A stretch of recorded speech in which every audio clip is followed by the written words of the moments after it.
নমস্কাৰ বন্ধু বান্ধৱীসকল পুনৰবাৰ আন এটা ভিডিঅ'লৈ আপোনালোক সকলোকে স্বাগতম জনালোঁ। আজি আমি কথা পাতিম নতুনকৈ ওলোৱা 5008টা অসমৰ পদৰ ওপৰত। আহক এইবোৰ কি পদ আছে আৰু কি কোৱালিফিকেশ্যনৰ দ্বাৰা আপোনালোকে ইয়াত এপ্লাই কৰিব পাৰিব আমি এই ভিডিঅ'টোত আলোচনা কৰিম।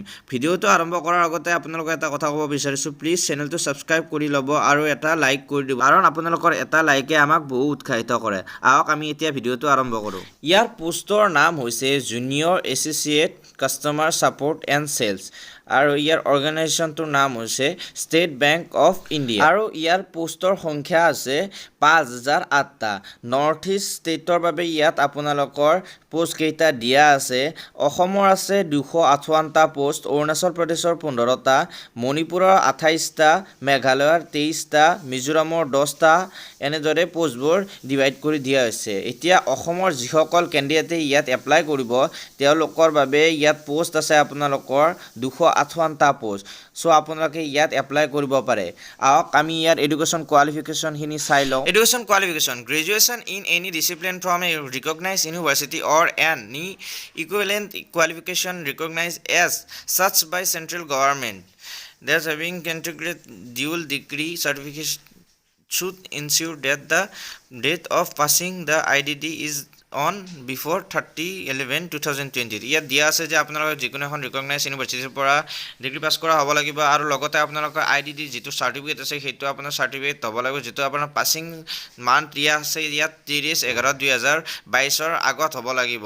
Final year candidate those who are in the final year semester of their graduation may also apply provisional subject to the condition that if provisionally selected they will have the produce proof of the having passed the graduation examination before 30/11/2020। ইয়াত final year candidate সকলে apply কৰিব পাৰিব। মাত্ৰ আপোনালোকে ইয়াৰ এক্সামিনেশ্যনৰ যেতিয়া আপোনালোকে ইয়াত পাছ কৰিব তেতিয়া আপোনালোকৰ গ্ৰেজুৱেশ্যন পাছ কৰা আপোনালোকে ইয়াৰ প্ৰুফ এটা দিব লাগিব।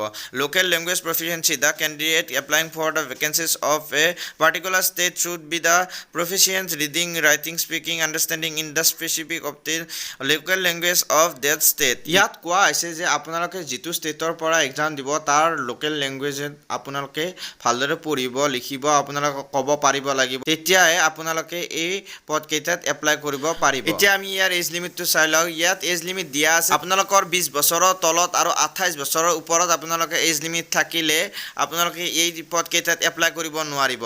ইয়াত এজ ৰিলেক্সন যিটো আছে কেটেগৰী ৱাইজ এজ ৰিলেক্সন ইয়াত দিয়া আছে। SC STৰ বাবে আপোনালোকে ইয়াত 5 বছৰ বঢ়াই দিয়া হৈছে, OBCৰ বাবে 3 বছৰ, PW যিটো আনৰিজাৰ্ভ আছে সেইটোৰ বাবে 10 বছৰ, PWD OBCৰ বাবে আছে 13 বছৰ, PWD SC STৰ বাবে আছে 15 বছৰৰ এজ ৰিলেক্সন। আহক এতিয়া আমি ইয়াৰ অনলাইন পে কিমান হ'ব চাই লওঁ। ইয়াৰ অনলাইন পে SC ST আৰু PWৰ বাবে একো দিব নালাগে। জেনেৰেল OBC আৰু EWSৰ বাবে 750 টকা। পে'মেণ্ট মোড আপোনালোকে অনলাইন কৰিব পাৰিব। আহক এতিয়া আমি ইয়াৰ লাষ্ট ডেট আৰু ষ্টাৰ্টিং ডেটটো চাই লওঁ। ষ্টাৰ্টিং অনলাইন এপ্লিকেশ্যন ছাবমিশ্যন ইয়াৰ ডেট আছে 7 তাৰিখ ছেপ্টেম্বৰৰ পৰা আৰু ইয়াৰ লাষ্ট ডেট হ'ব 27 ছেপ্টেম্বৰলৈকে। চ' এলিজিবল কেণ্ডিডেটসকলে আপোনালোকে ইয়াত এপ্লাই কৰিব পাৰে। দিয়া লিংকত গৈ আপোনালোকে ইয়াত এপ্লাই কৰিব পাৰিব। আজিলৈ ইমানে। যদি ভিডিঅ'টো ভাল লাগিল তেতিয়াহ'লে লাইক কৰিব, শ্বেয়াৰ কৰিব আৰু ছাবস্ক্ৰাইব কৰি ঘণ্টা বটনটো টিপি দিব। Thank U.